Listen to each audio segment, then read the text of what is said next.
ಇಷ್ಟೊಂದು ತುಳಸಿ ಗಿಡನ? ಆದ್ರೆ ಇದ್ರ ಬಣ್ಣ ಕಪ್ಪಿ ಹಾಕಿದೆ. ನಾನಂತೂ ಕಪ್ಪು ಬಣ್ಣದ ತುಳಸಿ ಯಾವತ್ತೂ ನೋಡೇ ಇಲ್ಲ. ಅಮ್ಮ ಹೇಳ್ತಾಳೆ ಕಪ್ಪು ತುಳಸಿ ಜಗತ್ತಲ್ಲಿ ತುಂಬಾ ಶ್ರೇಷ್ಠವಾದ ವನಸ್ಪತಿಯಾಗಿರುತ್ತೆ. ಈ ವನಸ್ಪತಿ ಜಗತ್ತಲ್ಲಿ ಸಿಗೋದು ತುಂಬಾ ಕಷ್ಟ. ಇದು ನನ್ನ ಸೌಭಾಗ್ಯ. ನನಗೆ ಶ್ಯಾಮ ತುಳಸಿಯ ದರ್ಶನ ಆಯ್ತು. ಈಗ ಶ್ಯಾಮ ತುಳಸಿಯ ಪ್ರಭಾವದಿಂದ ಅಪ್ಪನ ಗಾಯ ಖಂಡಿತ ಸರಿ ಹೋಗ್ಬಿಡತ್ತೆ.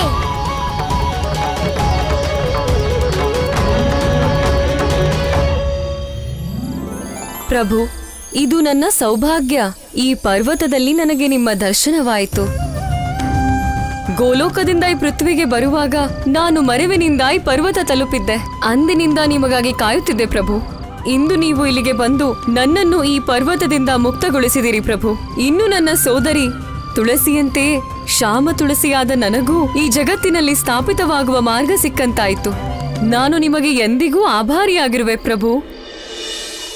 ಶ್ಯಾಮಲ ತುಳಸಿಗೆ ಶ್ಯಾಮನ ಪ್ರೇಮ ದೊರೆಯೇ ಧನ್ಯಳಾದಳು ತುಳಸಿಯಮ್ಮ.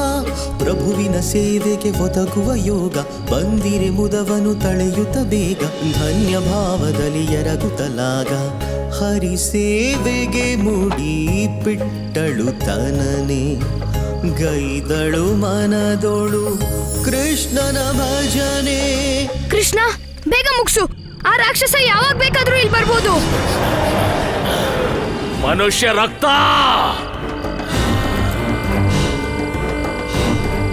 ಅಪ್ಪ, ನಿಮ್ ಕೈನ ಮುಂದೆ ಮಾಡಿ.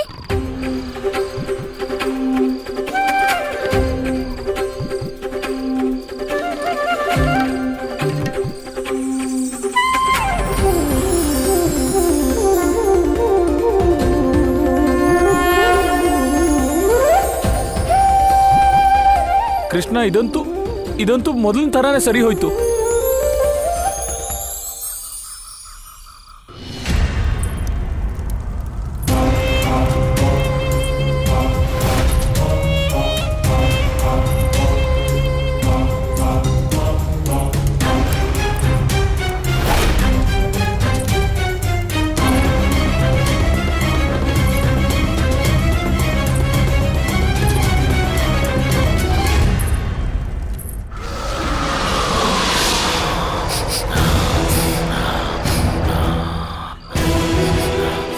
ಈ ರಕ್ತದ ಗಂಧ ನನಗೇಕೆ ಬರುತ್ತಿಲ್ಲ? ಎಲ್ಲಿ ಹೋದ ಆ ಮನುಷ್ಯ?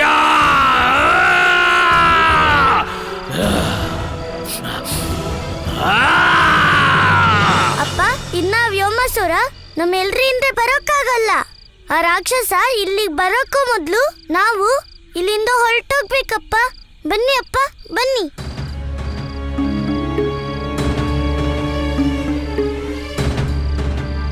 ಅಪ್ಪ, ಏನ್ ಯೋಚನೆ ಮಾಡ್ತಿದ್ದೀರಾ ಅಪ್ಪ? ಅಪ್ಪ ಕೃಷ್ಣ, ನಾವಿಲ್ಲಿಂದ ಹೋದ್ರೆ ನಮ್ ಸಮಸ್ಯೆಗೇನೋ ಪರಿಹಾರ ಸಿಕ್ಬಿಡತ್ತೆ.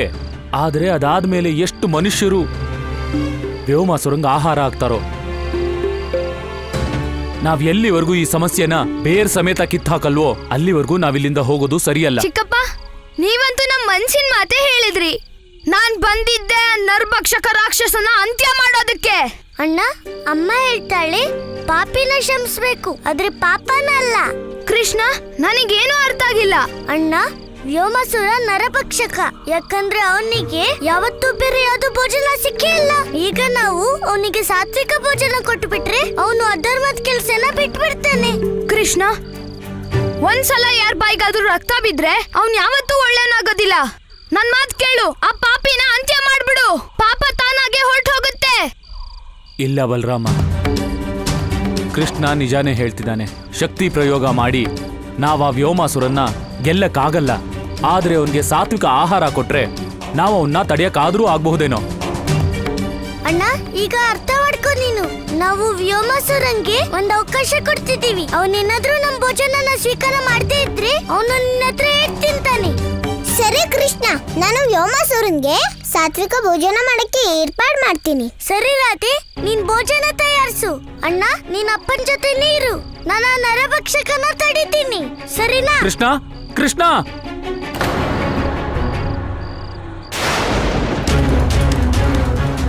ಮಹಾರಾಜ ಮಹಾರಾಜ, ನಾನು ನಿಮ್ಮ ಬಂಧಿಯೇ.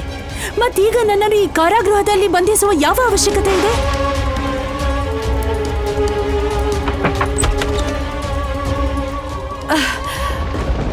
ನೀನಂದುಕೊಂಡೆ ಈ ನಿನ್ನ ಮಧುರ ರೂಪ ಮತ್ತು ಮೋಹಿನಿ ಮಾಯೆಯಿಂದ ಭಗವಂತ ಕಂಸನನ್ನು ವಂಚಿಸುವೆ ಎಂದು. ಅದಕ್ಕೆಂದೇ ನಿನ್ನನ್ನು ಆ ವಂಚಕ ವಿಷ್ಣು ಕಳಿಸಿರುವನಲ್ಲವೇ? ಶತ್ರು ಅಲ್ಲ, ನಾನು ನಿಮ್ಮ ಶುಭಚಿಂತಕಳು ಮಹಾರಾಜ. ಅರಿತುಕೊಳ್ಳುವ ಪ್ರಯತ್ನ ಮಾಡಿರಿ. ಯುಗ ಯುಗಗಳಿಂದ ನಿಮ್ಮ ಶುಭಕಾಮನ ಹೊತ್ತು ಬದುಕಿದ್ದೇನೆ. ಕೇವಲ ಒಂದು ಬಾರಿ ಅವಕಾಶ ನೀಡಿರಿ, ನಿಮ್ಮ ಈ ಎಲ್ಲಾ ಸಮಸ್ಯೆಗಳ ಅಂತ್ಯ ಮಾಡುತ್ತೇನೆ. ಕೇಶಿನಿ ನಾನು, ನನ್ನ ದೃಷ್ಟಿ ಖಡ್ಗದಂತೆ. ಕಂಸನು ವಿಷಘಾತ ಮತ್ತು ಕೇಶಿ ಮೃತ್ಯುಪಾಶ. ಇನ್ನು ಒಂದು ಬಾರಿ ನಿನ್ನ ಮಾಯೆಯಿಂದ ನನ್ನನ್ನು ಮೋಹಿಸಲು ಪ್ರಯತ್ನಿಸಿದರೆ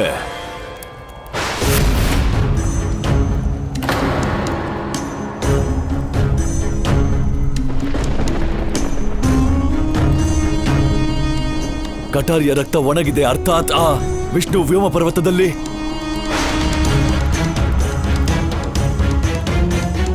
ಚಕ್ರಧಾರಿ ವಿಷ್ಣು, ಈ ಬಾರಿ ನೀನು ಭಗವಂತ ಕಂಸನ ವ್ಯೂಹದಲ್ಲಿ ಸಿಲುಕಿರುವೆ ಮತ್ತು ನನ್ನ ಈ ವ್ಯೂಹವನ್ನು ನಿನ್ನ ಸುದರ್ಶನ ಚಕ್ರವು ಭೇದಿಸಲಾಗದು. ಕಾಕಾಸುರ,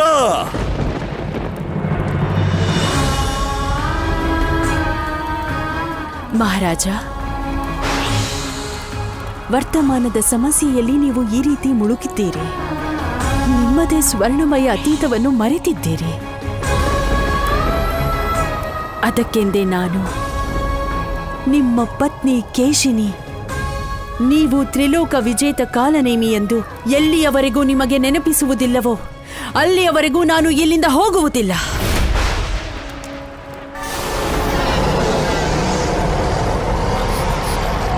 ರಕ್ತಗಂಧ ಎಲ್ಲಿ ಹೋಯಿತು? ಆ ರಕ್ತಗಂಧ, ನನಗೆ ರಕ್ತದ ಗಂಧ ಏಕೆ ಬರುತ್ತಿಲ್ಲ?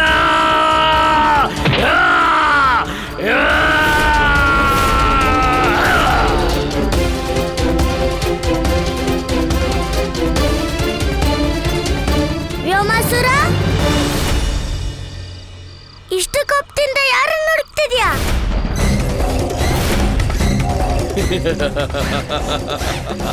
ಭೋಜನ, ಮಾನುಷ ಭೋಜನ.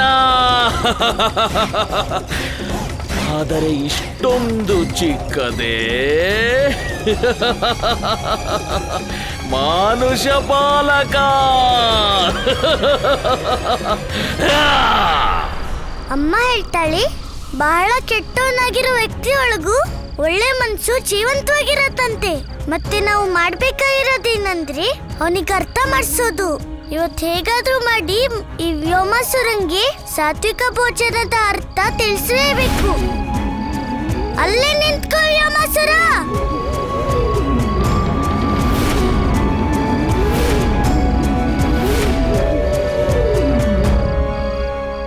ನಾರಾಯಣ ನಾರಾಯಣ. ಪ್ರಭು, ಯಾವ ವ್ಯೋಮಾಸುರನ ಸಮ್ಮುಖ ಜಗತ್ತಿನ ಎಲ್ಲ ಜೀವಿಗಳು ಬಲಹೀನವಾಗುತ್ತವೋ, ಇಂದು ಅದೇ ವ್ಯೋಮಾಸುರ ನಂದಪುತ್ರನ ಒಂದೇ ಆದೇಶಕ್ಕೆ ಎಲ್ಲಿದ್ದನೋ ಅಲ್ಲೇ ನಿಂತನಲ್ಲ ಪ್ರಭು. ನಿಮ್ಮದು ಇದೆಂತಹ ಲೀಲೆ ಪ್ರಭು. ದೇವರ್ಷಿ, ಯಾರ ಒಂದು ಸಂಕೇತದಿಂದ ಸಂಪೂರ್ಣ ಸೃಷ್ಟಿ ಸ್ಥಿರವಾಗುವುದೋ ಅಂತಹ ನಾರಾಯಣನ ಆದೇಶವನ್ನೇ ವ್ಯೋಮಾಸುರ ಪಾಲಿಸದಿರಬಲ್ಲನೆ? ಸತ್ಯವಚನ ಮಾತೆ, ಸತ್ಯವಚನ. ನಾರಾಯಣ ನಾರಾಯಣ.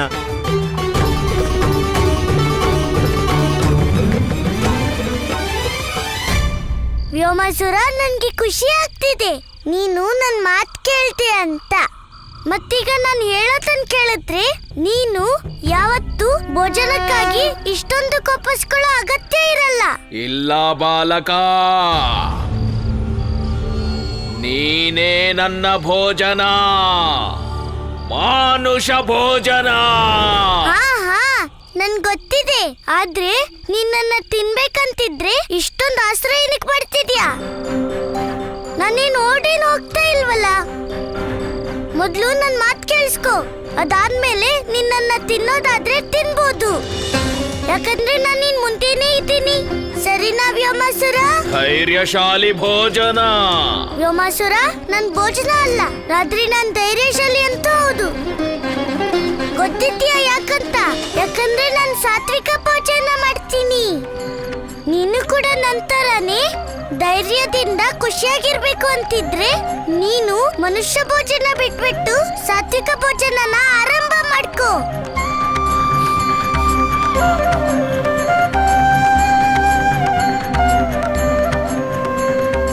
ಸಾತ್ವಿಕ ಭೋಜನ? ನಿಂಗೆ ಸಾತ್ವಿಕ ಭೋಜನ ಗೊತ್ತೇ ಇಲ್ವಾ?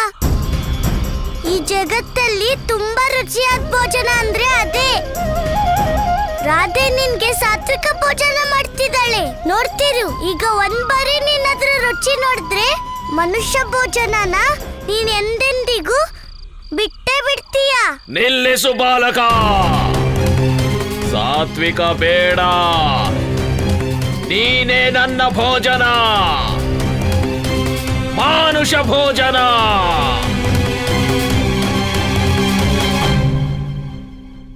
ಈ ಕೆಟ್ಟ ಮನುಷ್ಯಂಗೆ ಇಷ್ಟು ಸುಲಭವಾಗಿ ಅರ್ಥ ಆಗದೇ ಇಲ್ವಲ್ಲ. ಇವನಿಗೆ ಅರ್ಥ ಮಾಡ್ಸೋಕೆ ನಾನ್ ಬೇರೆ ಯಾವ್ದಾರ ದಾರಿ ಹುಡುಕ್ಬೇಕಷ್ಟೇ. ನಾನು ರಾಧೆ. ನಮ್ 1,00,000 ಹಸುಗಳಿಗೆ ನಾನ್ ದಿನ ಮೇವ್ ಹಾಕ್ತೀನಿ. ಆದ್ರೆ ಇವತ್ ನೋಡಿದ್ರೆ ಈ ವ್ಯೋಮಾಸುರನಿಗೆ ಊಟ ಹಾಕೋಣ ಅಂದ್ರೆ ಏನು ಸಿಗ್ತಾ ಇಲ್ವಲ್ಲ. ನನ್ನ ಅಡ್ಗೆ ಹೇಗಿರ್ಬೇಕು ಅಂದ್ರೆ ಅದರಿಂದ ಬರೀ ಒಬ್ಬ ರಾಕ್ಷಸನ ಹೊಟ್ಟೆ ತುಂಬೋದು ಅಲ್ದೆ ಅಡಿಗೆ ಸಾತ್ವಿಕವಾಗೂ ಇರ್ಬೇಕು. ಎಲ್ಲಾ ಋಷಿಗಳು ಸಾತ್ವಿಕವಾಗಿ ಯಾಕಿರ್ತಾರೆ ಅಂದ್ರೆ ಅವರು ಕಾಡಿನ ಗೆಡ್ಡೆ ಗೆಣಸ್ ತಿಂತಾರೆ. ಈ ವ್ಯೋಮಾಸುರ ಕಾಡಲ್ಲೇ ಇದ್ರು ಗೆಡ್ಡೆ ಗೆಣಸೆಲ್ಲ ಯಾಕೆ ತಿನ್ನಲ್ಲ? ನನಗೆ ಗೊತ್ತಾಯ್ತು ನಾನೇನ್ ಮಾಡ್ಬೇಕು ಅಂತ.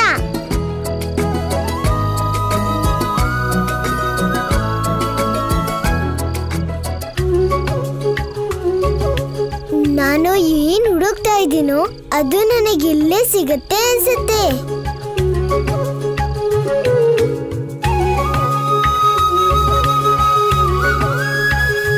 ಇಷ್ಟೊಂದ್ ಗೆಡ್ಡೆ ಗೆಣಸ ನನ್ನ ಸಾತ್ವಿಕ ಅಡಿಗೆಗೆ ಇದೇ ನನಗ್ ಬೇಕಾಗಿತ್ತು.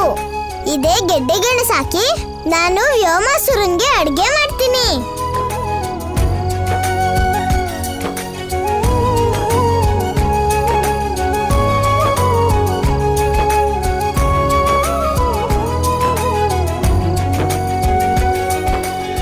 ವ್ಯೋಮಾಸುರ, ಎಲ್ಲಿವರೆಗೂ ನಿನ್ನೊಳಗೆ ತಾಮಸಿಕ ಭೋಜನದ ಆಸೆ ಇರುತ್ತೋ ಅಲ್ಲಿವರೆಗೂ ನಿನ್ಗೆ ಯಾವ್ದೇ ಒಳ್ಳೆ ಮಾತು ಸರಿ ಅನ್ಸಲ್ಲ. ನಿನ್ನ ಎಲ್ಲಿವರೆಗೂ ಓಡಿಸ್ತೀನಿ ಅಂದ್ರೆ ನಿನ್ನ ತಾಮಸಿಕ ಆಸೆ ಕೊನೆ ಆಗೋವರೆಗೂ. ವ್ಯೋಮಾಸುರ, ಬೇಗ ನನ್ನ ಹಿಡಿ. ನಿಂಗ್ ಶಕ್ತಿ ಇದ್ರೆ ನನ್ನ ಹಿಡ್ಕೊಂಡ್ ತೋರ್ಸು. ಬಾ ಬಾ, ಹಿಡ್ಕೊಂಡ್ ನನ್ನ ನೋಡೋಣ. ಅಲ್ಲಲ್ಲ, ಇಷ್ಟು ಚಿಕ್ಕ ಭೋಜನ, ಇಷ್ಟು ದೊಡ್ಡ ಮಾತುಗಳು. ಇನ್ನು ನೀನು ಸಾಯುವೆ ಬಾಲಕ, ನೀನೇ ಆಗುವೆ ನನ್ನ ಭೋಜನ.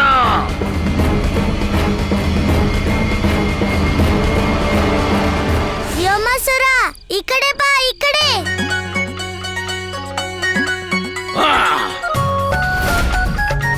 ಎಲ್ಲಿ ಹೋದ? ಎಲ್ಲಿ ಹೋದ ನನ್ನ ಬಾಲಕ ಭೋಜನ? ಎಲ್ಲಿ ಅಡಗಿಕೊಂಡ ಈ ಬಾಲಕ? ವ್ಯೋಮಾಸುರ, ಆ ಕಡೆ ಈ ಕಡೆ ಎಲ್ಲಿ ನೋಡ್ತಿದ್ಯಾ? ನಾನಿಲ್ಲಿದ್ದೀನಿ, ಇಲ್ಲಿ. ನಿನ್ಗೆ ಅಷ್ಟು ಕಾಣಿಸೋದಿಲ್ಲ ವ್ಯೋಮಾಸುರ.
ಬಾಲಕ ಭೋಜನ. ಈಗ ನೀನು ನನ್ನ ಕೈಯಿಂದ ಸಾಯುವೆ, ನನ್ನ ಆಹಾರವಾಗುವೆ ನೀನು.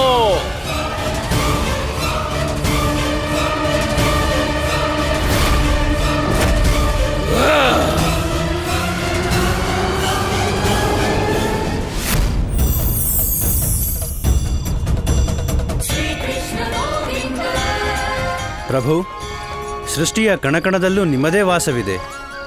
ಈ ಸಕಲ ಜಗತ್ತಿಗೂ ನೀವೇ ಕಾರಣವಾಗಿದ್ದೀರಿ. ಜಗತ್ತಿನ ಪ್ರತಿಯೊಂದು ಜೀವ ಮತ್ತು ನಿರ್ಜೀವಗಳು ನಿಮ್ಮನ್ನೇ ನಂಬಿವೆ.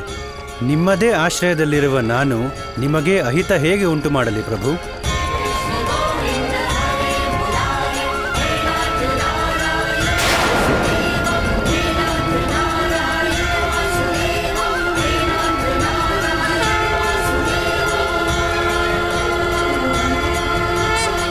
ಪ್ರಲಬ್ಧ, ನನಗನ್ನಿಸ್ತಾ ಇದೆ ಆ ಬಂಡೆ ಕೃಷ್ಣನ್ ಹತ್ರ ಹೋಗೋಕ್ಕೂ ಮುಂಚೆ ಸಿಡಿದೋಯ್ತು ಅಂತ. ಚಾಣೂರ, ನನ್ಗನ್ಸುತ್ತೆ ನಿನ್ ದೃಷ್ಟಿಲಿ ಏನೋ ದೋಷ ಆಗಿರ್ಬೇಕು. ಆ ಬಂಡೆಗೇನೂ ಆಗಿಲ್ಲ, ಕೃಷ್ಣನ್ಗೆ ಆಗಿದ್ದು. ಕೃಷ್ಣ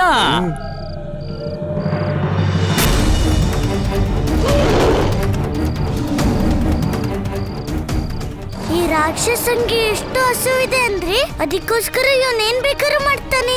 ಗೊತ್ತಾಗ್ತಿಲ್ಲ, ಈ ರಾಧೆ ಸಾತ್ವಿಕ ಭೋಜನ ಮಾಡ್ತಿದ್ದಾಳೋ ಅಥವಾ ನಾನೇ ಈ ರಾಕ್ಷಸಂಗೆ ಆಹಾರ ಆಗ್ಬೇಕಾಗತ್ತೇನೋ.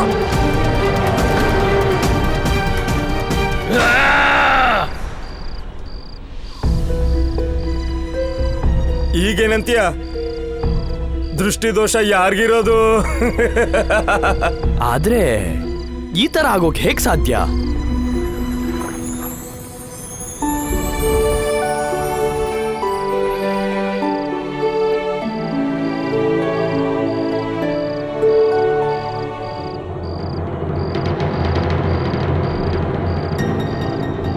ನನಗೇನಾಗ್ತಾ ಇದೆ?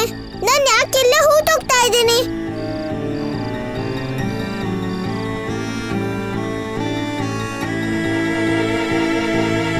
ನಾನು ಅಡ್ಗೆ ಮಾಡ್ಬೇಕು. ತಡ ಆಗೋಕ್ಕೂ ಮುಂಚೆ ನಾನು ಇಲ್ಲಿಂದ ಹೊರಗೆ ಹೋಗ್ಲೇಬೇಕು.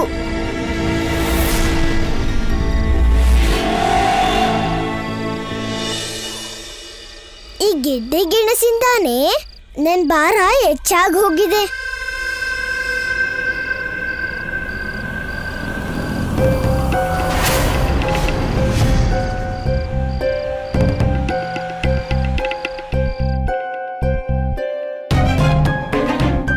ನಾನಂತೂ ಇಲ್ಲೇ ಹೂತೋಗ್ತಾ ಇದ್ದೀನಿ. ನಾನೀಗ ಏನ್ ಮಾಡ್ಲಿ? ಇಲ್ಲಿಂದ ಹೇಗೆ ಹೊರಗೆ ಹೋಗೋದು?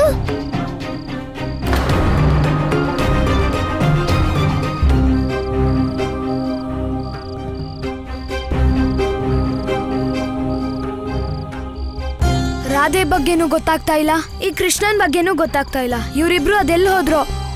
ನಾನ್ ತಪ್ಪು ಮಾಡ್ದೆ. ಆ ಕೃಷ್ಣನ್ ಮಾತು ಕೇಳಿ ನಾನು ಇಲ್ಲೇ ನಿಂತ್ಕೊಂಡ್ಬಿಟ್ಟೆ. ಆ ವ್ಯೋಮಾಸುರನ ನಾನೇ ಹೋಗಿ ತಡಿಬಹುದಿತ್ತು. ಅಣ್ಣ, ಕಾಪಾಡು! ಅಣ್ಣ, ಅಣ್ಣ, ನೀನ್ ಎಲ್ಲಿದ್ಯಾ? ಬಲರಾಮ, ಇದು ರಾಧೆದೇ ಧ್ವನಿ. ಅವಳು ಯಾವ್ದೋ ಅಪಾಯದಲ್ಲಿರ್ಬೇಕು. ನಾವೀಗ್ಲೇ ಅಲ್ಲಿಗೆ ಹೋಗ್ಬೇಕು. ನಡಿ, ಅಲ್ಲಿ ಕರ್ಕೊಂಡು ಹೋಗು. ಇಲ್ಲ ಚಿಕ್ಕಪ್ಪ, ನೀವೀಗ ವಿಶ್ರಾಂತಿ ಮಾಡೋ ಅವಶ್ಯಕತೆ ಇದೆ. ನಿಮ್ ರಕ್ತ ತುಂಬಾ ಹರಿದೋಗಿದೆ. ನೀವ್ ಚಿಂತೆ ಮಾಡಬೇಡಿ, ನಾನು ಇದೀನಲ್ವಾ, ನಾನ್ ಕರ್ಕೊಂಡ್ ಬರ್ತೀನಿ ರಾಧೆನ. ಇಲ್ಲ ಬಲರಾಮ, ನಾನು ಹೋಗ್ಲೇಬೇಕು. ಇಲ್ಲ ಚಿಕ್ಕಪ್ಪ, ನೀವು ವಿಶ್ರಾಂತಿ ತಗೊಳ್ಳಿ. ಬಲರಾಮ, ನಾರಾಯಣ, ನಮ್ಮ ಮಗು ರಾಧೆನ ನೀನೇ ಕಾಪಾಡಬೇಕು. ಅಣ್ಣ, ಕಾಪಾಡು! ಅಣ್ಣ, ನೀನ್ ಎಲ್ಲಿದ್ಯಾ? ರಾಧೆ, ರಾಧೆ ಎಲ್ಲಿದ್ಯಾ? ರಾಧೆ, ರಾಧೆ, ರಾಧೆ!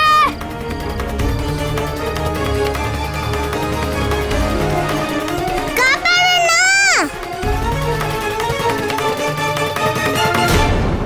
ರಾಧೆ, ರಾಧೆ, ನೀನ್ ಎಲ್ಲಿದ್ಯಾ? ರಾಧೆ, ರಾಧೆ, ರಾಧೆ, ರಾಧೆ, ನೀನ್ ಎಲ್ಲಿದ್ಯಾ? ರಾಧೆ, ಅಣ್ಣ, ಅಣ್ಣ, ಆ ಕಡೆ ಈ ಕಡೆ ಎಲ್ಲ ಇಲ್ಲಿ ಕೆಳಗೆ ನೋಡೋಣ. ರಾಧೆ, ಅಣ್ಣ, ನೀನ್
ಅಣ್ಣ, ನೀನ್ ನೋಡಿದ್ಯಾ ಈ ಬಳ್ಳಿಲಿ ಎಷ್ಟೊಂದು ಗೆಡ್ಡೆ ಗೆಣಸಿವೆ?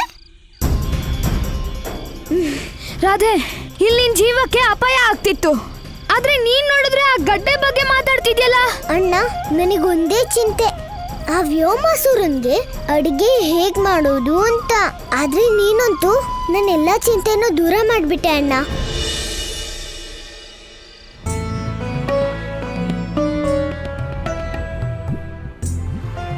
ನಾರಾಯಣ ನಾರಾಯಣ. ಮಾತೆ, ಆದಿಶೇಷನು ನಿಮ್ಮ ಮನೋಭಾವವನ್ನು ಅರ್ಥ ಮಾಡಿಕೊಳ್ಳುತ್ತಿಲ್ಲ.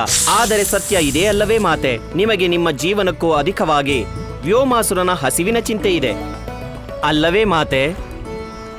ದೇವರ್ಷಿ, ಇದು ದೇವಿಯ ಅನ್ನಪೂರ್ಣ ರೂಪ.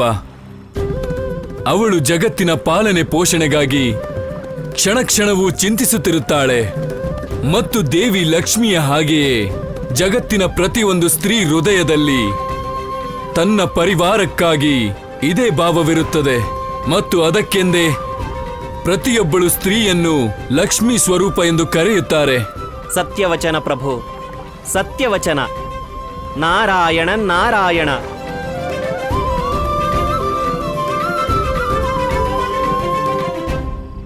ಅಣ್ಣ, ನಡೀರಿ, ಆ ವ್ಯೋಮಾಸುರನ್ಗೋಸ್ಕರ ನಾವು ಸಾತ್ವಿಕ ಅಡ್ಗೆ ಮಾಡ್ಬೇಕು. ಸರಿ ರಾಧೆ, ಆದ್ರೆ ನಾವಿಲ್ಲಿ ಅಡ್ಗೆ ಮಾಡೋದು ಹೇಗೆ ಹೇಳು? ನಮ್ಮ ಹತ್ರ ಅಂತೂ ಯಾವುದೇ ಪಾತ್ರೆನೂ ಇಲ್ಲ. ಅಣ್ಣ, ಆಗ ನಾನು ಮಾವನ್ಗೋಸ್ಕರ ನೀರ್ ತರಕ್ ಹೋದಾಗ ಅಲ್ಲೇ ಕೆರೆ ಪಕ್ಕದಲ್ಲೇ ಒಡ್ದೋಗಿರೋ ಪಾತ್ರೆ ತುಂಬಾ ಬಿದ್ದಿತ್ತು. ಅಣ್ಣ, ನೀನೋಗಿ ಆ ಪಾತ್ರೆಗಳನ್ನ ತಗೊಂಡ್ ಬಾ. ಅಷ್ಟ್ರಲ್ಲಿ ನಾನು ಒಲೆ ಉರ್ಸೋದಿಕ್ಕೆ ಸೌದೆ ತಗೊಂಡ್ ಬರ್ತೀನಿ.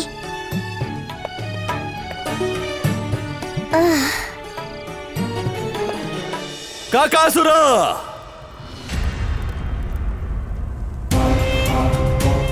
ಓ ಚಕ್ರಧಾರಿ, ನೀನು ಆ ದಡದಲ್ಲಿ ವ್ಯೋಮ ಪರ್ವತದಲ್ಲಿ ಮತ್ತು ನಾನು ಈ ಕಡೆ ಇಲ್ಲಿ.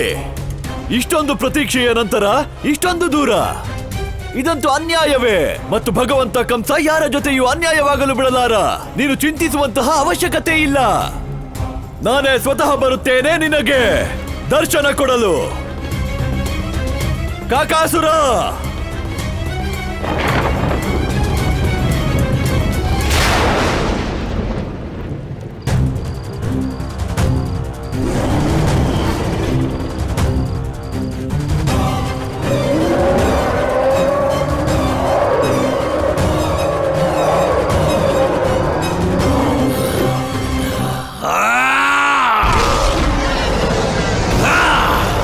ನೀನು ನನ್ನಿಂದ ತಪ್ಪಿಸಿಕೊಳ್ಳಲಾರೆ. ಇಲ್ಲ, ಹಸುವಿನ ಜೊತೆಗೆ ವ್ಯೋಮಾಸುರನ್ ಕೋಪನೂ ಜಾಸ್ತಿ ಆಗ್ತಿದೆಯಲ್ಲ.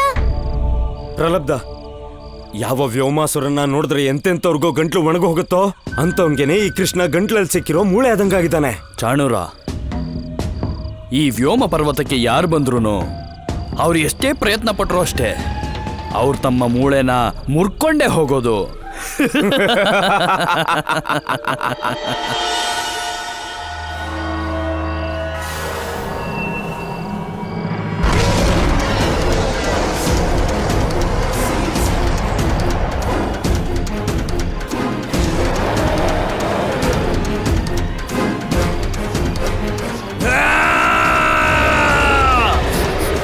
ಬಾಲಕ ಭೋಜನ. ಪ್ರಲಬ್ಧ, ಹಾ, ನಿನ್ಗೆ ಅನಿಸ್ತಾ ಇಲ್ವಾ ನಾವು ವ್ಯೋಮಾಸುರನ್ಗೆ ಸಹಾಯ ಮಾಡ್ಬೇಕು ಅಂತ? ಸಹಾಯನ?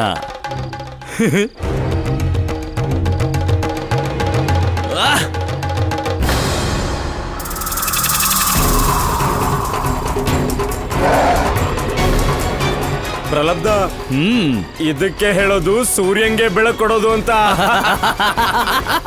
ಇವ್ರು ಅವರೇ ಅಲ್ವಾ ಗೋಕುಲಕ್ಕೆ ತೆರಿಗೆ ತಗೊಳಕ್ ಬರ್ತಿದ್ದವ್ರು? ಕಂಸ ಮಾವನ್ ಸೇನಾಪತಿ. ಇವರಿಗೆ ಇವ್ರ ತಪ್ಪಿನ ಫಲ ಖಂಡಿತ ಸಿಗ್ಲೇಬೇಕಲ್ವಾ?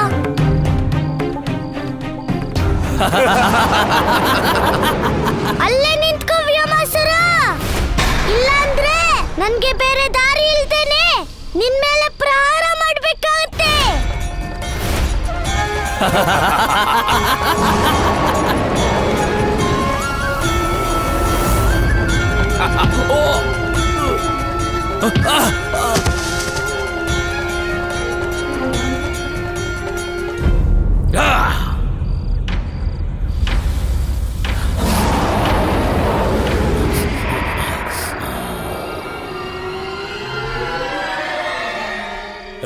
ಬಂದ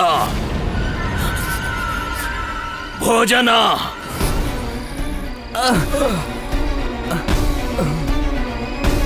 ಮಾನುಷ ರಕ್ತ.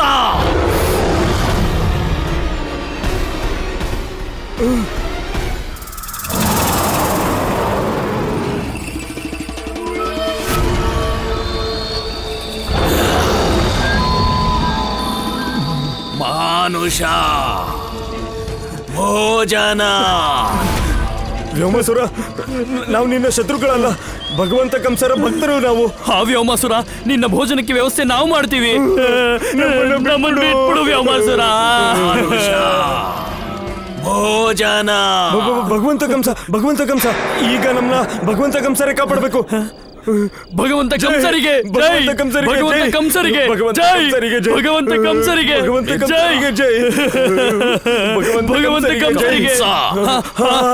ಭಗವಂತ ಕಂಸರ ಸೇವಕರು ನಾವು. ಭಗವಂತ ಕಂಸರಿಗೆ ಜೈ. ಭಗವಂತ ಕಂಸರಿಗೆ ಜೈ.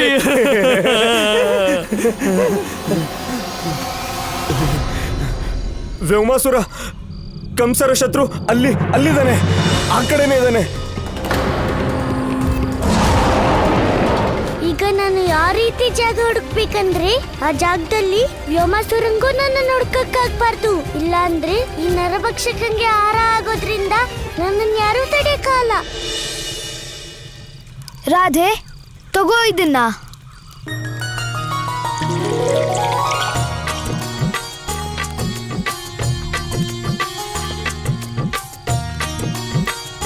ರಾಧೆ, ಇನ್ನು ಎಷ್ಟೊತ್ತಾಗುತ್ತೆ ರಾಧೆ? ಅಣ್ಣ, ಈಗೆಲ್ಲ ವ್ಯವಸ್ಥೆ ಆಗಿದೆ. ಈ ಸಾತ್ವಿಕ ಅಡಿಗೆ ಪರಿಮಳ ವ್ಯೋಮಾಸುರನ್ ಹೋಗ್ತಿದ್ದಂಗೆ ಅವನು ಇದನ್ನ ತಿನ್ನೋದಿಕ್ಕೆ ಓಡೋಡ್ ಬರ್ತಾನೆ ಅಣ್ಣ. ರಾಧೆ, ಬೇಗ ಮಾಡು, ಅಲ್ಲಿ ಕೃಷ್ಣನ್ ಜೀವಕ್ಕೆ ಅಪಾಯ ಆಗ್ಬಹುದು. ಅಣ್ಣ, ನಿಮ್ಗೆ ನನ್ ಕೃಷ್ಣನ್ ಬಗ್ಗೆ ಗೊತ್ತಿಲ್ಲ. ದೊಡ್ಡ ಅಪಾಯಕ್ಕೂ ಅವನೇ ದೊಡ್ಡ ಅಪಾಯ. ಯಾವ ಅಪಾಯನೂ ಅವನನ್ನ ಮುಟ್ಟಕ್ಕಾಗಲ್ಲ. ರಾಧೆ, ನಂಗೆ ಕೃಷ್ಣನ್ ಚಿಂತೆ ಆಗ್ತಾ ಇದೆ. ನೀನ್ ಅಡ್ಗೆ ಮಾಡ್ತಿರು, ನಾನು ಹೋಗಿ ಕೃಷ್ಣನ್ನ ಕರ್ಕೊಂಡ್ ಬರ್ತೀನಿ.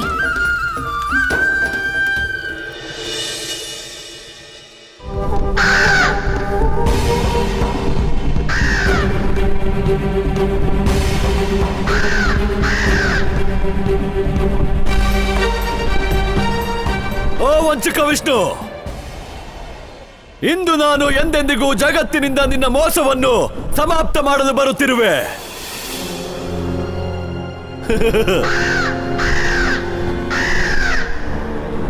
ಇಂದು ನನ್ನ ಪ್ರತೀಕ್ಷೆ ಪೂರ್ಣವಾಯಿತು. ವರ್ಷಗಳ ಹಿಂದೆ ನನ್ನ ಕಾರಾಗೃಹದಿಂದ ಯಾರು ಓಡಿ ಹೋಗಿದ್ದನೋ ಇಂದು ಮತ್ತೆ ನನ್ನ ಬಂದಿಯಾಗುವನು. ಶೀಘ್ರವಾಗಿ ಕಾಕಾಸುರ, ಶೀಘ್ರವಾಗಿ ಹೋಗು.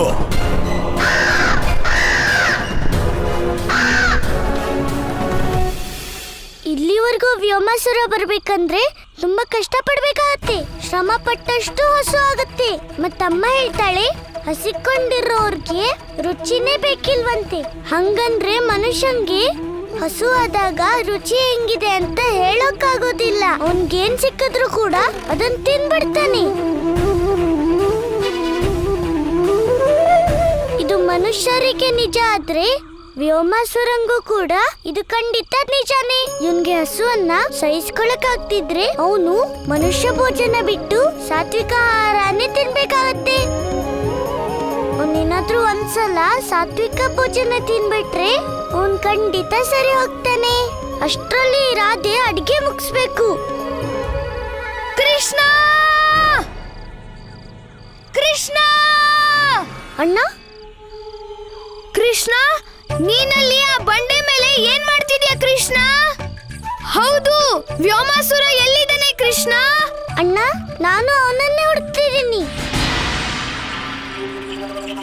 ಆದ್ರೆ ಅವನು ಕೃಷ್ಣ, ನೀನ್ ಹೇಗ್ ಹೇಳ್ತಾ ಇದ್ಯಾ ಅಂದ್ರೆ ಆ ವ್ಯೋಮಾಸುರ ನನ್ ಹಿಂದೆನೇ ಇರೋ ಹಾಗೆ.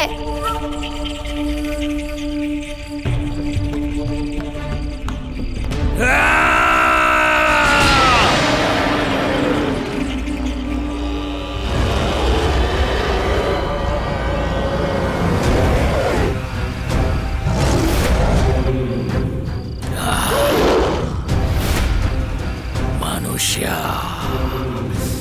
ಭೋಜನ. ಕೃಷ್ಣ, ಕೃಷ್ಣ, ಅಣ್ಣ!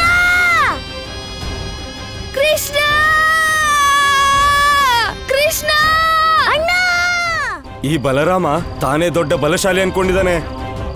ಇವತ್ತಿವನ್ ಪೂರ್ತಿ ಬಲನ ವ್ಯೋಮಾಸುರ ತಿಂದು ಮುಗಿಸ್ಬಿಡ್ತಾನೆ.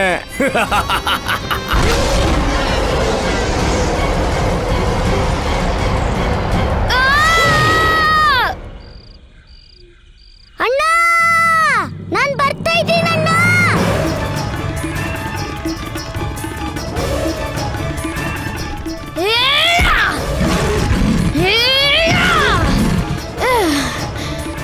ವ್ಯೋಮಾಸುರ, ನಾನು ಬಲರಾಮ. ನೀನ್ ತಿನ್ನೋ ಆಹಾರ ಅಲ್ಲ. ಹೀಗ್ ನಿನ್ನನ್ನ ಹಿಡ್ಕೊಳ್ಳೋಕೆ.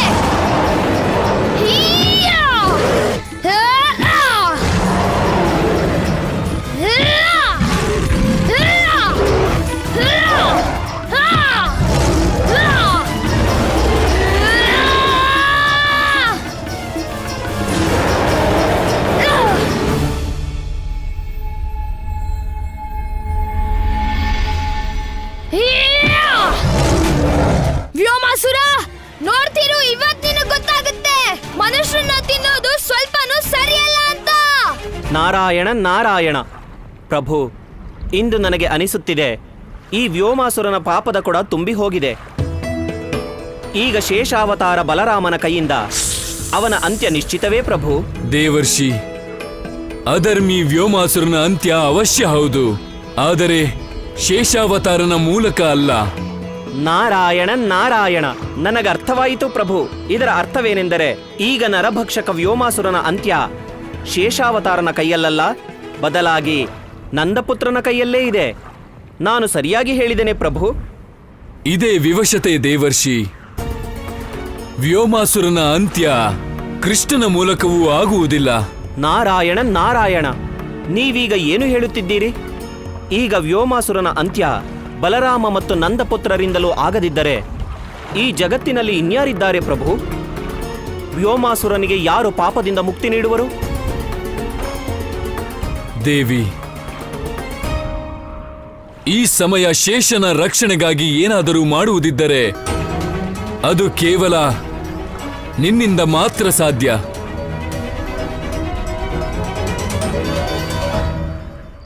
ಇನ್ ಸ್ವಲ್ಪ ಹೊತ್ತಲ್ಲಿ ಈ ಸಾತ್ವಿಕ ಅಡ್ಗೆ ತಯಾರಾಗುತ್ತೆ. ಅಣ್ಣ, ನಾನು ಇನ್ನೇನ್ ಬಂದ್ಬಿಟ್ಟೆ ಅಣ್ಣ.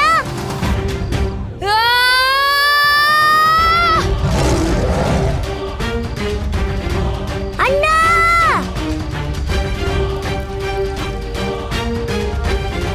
ಅಣ್ಣ,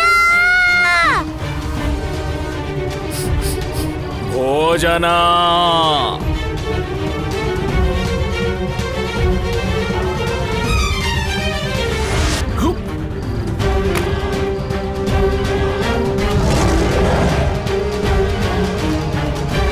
ಸಾವಿನ ಬಾಯಿಂದ ಹೊರಗಡೆ ಬಂದಲ್ಲ ಈ ಬಲರಾಮ. ಆದ್ರೆ ಹೆಚ್ಚು ಸಮಯ ಉಳಿಯಲ್ಲ ಈ ಹುಡುಗ, ನೀನೇ ನೋಡು. ಅಣ್ಣ, ನಿಂಗೇನೂ ಆಗಿಲ್ಲ ಅಲ್ವಾ? ಕೃಷ್ಣ, ಮೊದಲನೇ ಬಾರಿ ನಂಗೆ ನನ್ ಸಮ ಇರೋ ಶಕ್ತಿಶಾಲಿ ರಾಕ್ಷಸ ಸಿಕ್ಕಿದಾನೆ. ಇವತ್ತು ಯುದ್ಧದ ನಿಜವಾದ ಖುಷಿ ಸಿಗುತ್ತೆ ಕೃಷ್ಣ.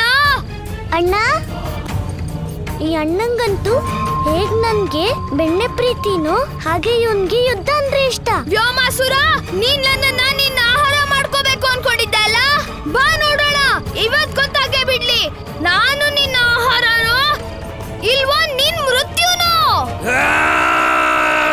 ವ್ಯೋಮಾಸುರ!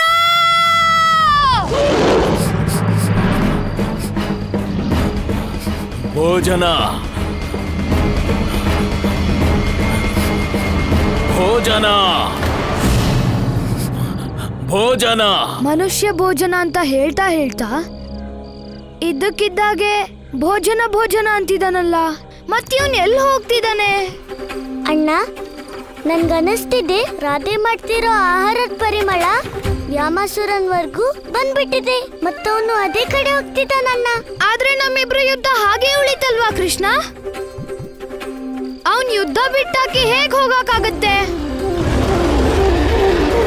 ಅಯ್ಯೋ ಅಣ್ಣ, ಈಗ ಊಟದಿಂದಾನೇ ಕೆಲ್ಸ ಆಗುತ್ತೆ ಅಂದ್ರೆ ಈ ಯುದ್ಧದ ಅವಶ್ಯಕತೆ ಏನಿದೆ? ಈಗ ನೀನೇ ನೋಡಣ್ಣ, ಸಾತ್ವಿಕ ಭೋಜನ ಮಾಡ್ತಿದ್ದಂಗೆ ವ್ಯೋಮಾಸುರಂಗೆ ಪೂರ್ತಿ ತೃಪ್ತಿ ಸಿಕ್ಬಿಡತ್ತೆ. ನೀನ್ ಹೇಳೋದ್ರ ಅರ್ಥ ಏನಂದ್ರೆ ಕೃಷ್ಣ, ಈಗ ನಮ್ಗೆಲ್ರಿಗೂ ಯಾವ ಅಪಾಯನೂ ಇಲ್ವಾ? ಒಂದ್ ಅಪಾಯ ಇದೆ ಅಣ್ಣ.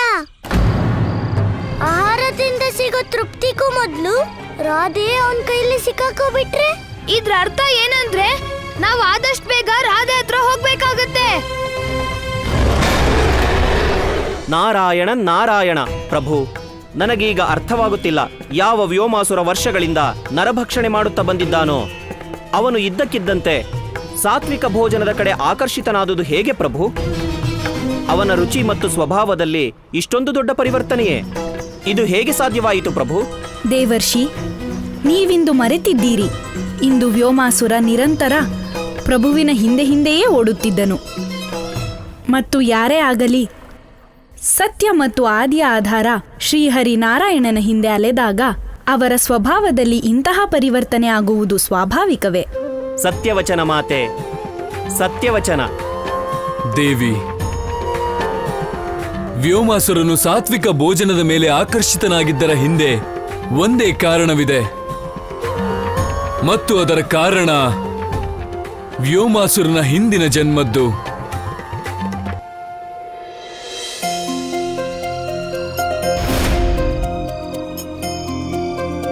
ಈಗ ಅಡಿಗೆ ಎಲ್ಲಾ ರೀತಿಲೂ ತಯಾರಾಗಿದೆ. ನಾನೆಷ್ಟು ಸಾತ್ವಿಕ ಮತ್ತೆ ರುಚಿಯಾಗಿ ಮಾಡಿದ್ದೀನಿ ಅಂದ್ರೆ ಇದೊಂದ್ಸಲ ಈ ಅಡಿಗೆ ತಿಂದ ಮೇಲೆ ವ್ಯೋಮಾಸುರನ್ಗೆ ಬೇರೆ ಏನು ಇಷ್ಟನೇ ಆಗಲ್ಲ.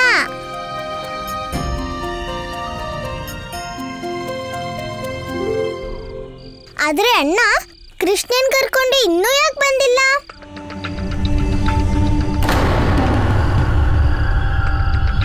ಬಹುಶಃ ಅಣ್ಣ ಮತ್ತೆ ಕೃಷ್ಣ ವ್ಯೋಮಾಸುರನ್ನ ಮರಳು ಮಾಡಿ ಕರ್ಕೊಂಡ್ ಬರ್ತಿರ್ಬೇಕು. ಆ ರಾಕ್ಷಸ ಇಲ್ಲಿ ಬರೋದಕ್ಕೂ ಮುಂಚೆ ನಾನ್ ಮಾಡಿರೋ ಅಡ್ಗೆನ ಅವನ್ ತಿನ್ಲಿ ಅಂತ ಪಾತ್ರೆ ಒಳಗೆ ಹಾಕಿಡ್ತೀನಿ.